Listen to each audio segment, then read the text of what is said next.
ඉතින් යාළුවනේ කොහමද? අද මම ඉන්නේ ලංකාවේ තියෙන ලස්සනම නගරයක. අපි ඉන්නේ අද කින්නියාවල. ඉතින් මේ කින්නියා නගරයට එනවා නම් ඔයාලට ඇත්තටම කීයක් හරි හොයාගන්න පුළුවන්. රස්සාවක් නැතුව ඉන්න. ඒ වගේම තමයි සොයන් රැකියාවක් කරන්න බලාපොරොත්තු වෙන ඕන කෙනෙක්ට පොඩි මුදලකින් මැච් එකක් ගහන්න පුළුවන් නගරයක් තමයි මේ කින්නියාව කියන්නේ. මොකද දන්නවද?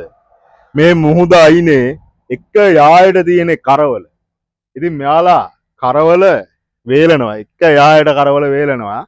ලංකාවේ අඩුම මිලකට හොඳ වර්ගයේ කරවල ගන්න පුළුවන් නගරයක් තමයි මේ කින්නියාව කියන්නේ.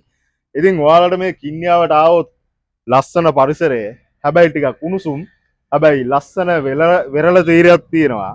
ඒ වගේම තමයි මේ වගේ කීයක් හරි හොයාගන්න මැච් එකක් ගහගන්න සුපිරි ගේමක් ගහන්න පුළුවන් නගරයක් තමයි මේ කින්නියාව කියන්නේ. පේනවනේ අපේ අයියා වැඩ නේද? ඉතින් මේ අලුත් බඩු එවෙලේ වේලන කරවල මෙහෙන් ගන්න පුළුවන්. ඉතින් අපි කින්නියා නගරේ පොඩ්ඩක් ඇවිදලා බලමු.